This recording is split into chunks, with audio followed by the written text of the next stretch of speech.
everyone, I am Mrs. Navdeep Kaur and today we are discussing about the Shadow Lines written by Amitabh Ghosh. ये एक ऐसे writer हुए हैं जिनको पार्टीशन नोवेल लिखने की वजह से पद्मश्री से नवाजा गया, जो कि इंडियन राइटर फर्स्ट टाइम जिनको मिला था। शैडो लाइंस अमिताभ घोष की काफ़ी वेल नोन ये हुआ है पार्टीशन नोवेल, और इसमें जो हमारी सेटिंग है वो London, Dhaka as well as Calcutta, तीनों जगहों पे ये ट्रांसफ़र हो रही है। और जॉनर इसका जो है हिस्टोरिकल फिक्शन है। ये 3 जनरेशन की बात करता है, तो करैक्टर काफ़ी सारे हैं। हम मेन बात इसकी थीम पे करेंगे, love, memory, history and freedom. Shadow line कौन सी लाइन है? ये लाइन है जो इंडिया, पाकिस्तान, बांग्लादेश को अलग करती है। तो मनों में हमारे कोई लाइन नहीं है, ये सिर्फ पॉलिटिकल सिस्टम की बनाई हुई लाइंस हैं। तो इस स्टोरी के अंदर हम देखते हैं कि कैसे एक ही जगह पे रहने वाले लोग, जो कि जैसे थम्मा थी, उसकी सिस्टर थी, जो वो ढाका में रहते हुए हैं और उनके घरों में भी थोड़ी सी प्रॉब्लम आ जाती है, तो वो एक दूसरे से दूर रहने लग जाते हैं। लेकिन ये वास्तव में जो दूरियां होती हैं, ये दिलों में दूरियां नहीं हैं। पार्टीशन की वजह से वो ढाका से इंडिया में आ गए, पाकिस्तान और इंडिया, ढाका सब अलग हो गए। बांग्लादेश की कैपिटल है ढाका।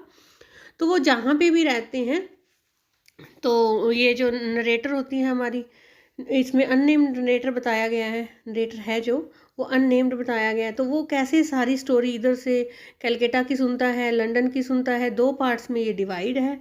तो आपने इसके बारे में थोड़ा ये इन्फॉर्मेशन देनी है कि ये जो शैडो लाइन है, ये लाइन ये एक धुंधली लाइन है। अगर हम ऊपर से देखें तो कोई पार्टीशन नहीं है इंडिया का, पाकिस्तान का, बांग्लादेश का। ये सिर्फ एक पॉलिटिकल सिचुएशन है।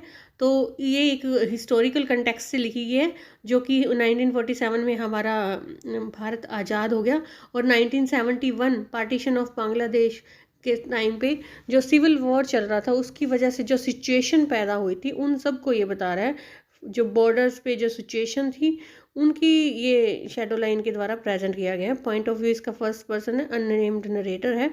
लास्ट में जो कैसे जो दंगे होते हैं, तो उसमें वो मर जाता है, मॉब के द्वारा मारा जाता है।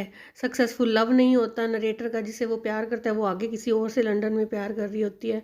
तो यहाँ पे ये सारी थीम्स को लेके इन्होंने मेन इसका मकसद यही बताने का है कि जिस टाइम पे ये स्टोरी लिखी गई है, तो उस टाइम पे कंडीशन क्या थी। चाह कर भी ढाका वाले लोग पाकिस्तान नहीं जा सकते थे, बांग्लादेश नहीं जा सकते थे।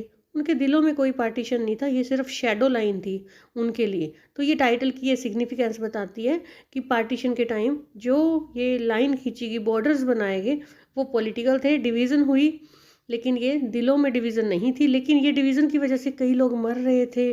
जैसे त्रिबत की डेथ हो गई, प्रिंस था वो लंदन जाता है, और वहाँ पे प्रिंस उसकी हेल्प करती है। साहिब ऑपरेशन के लिए लंदन में जाता है 1939 में। तो ये कुछ छोटे से इंसिडेंट्स हैं, वो बताए गए हैं। लेकिन ये कहता है कि अगर हम इमेजिनेशन से तो जा सकते हैं, ढाका भी जा सकते हैं, पाकिस्तान भी जा सकते हैं, इंडिया भी जा सकते हैं। तो इमेजिनेशन, मेमोरी, कल्चर, इन सब के लिए कोई भी लाइन नहीं खींची गई। ये सिर्फ लाइन पार्टीशन की लाइन है, दिलों में लाइन नहीं है। हमारे रिश्ते आज भी उनके साथ वैसे के वैसे हैं।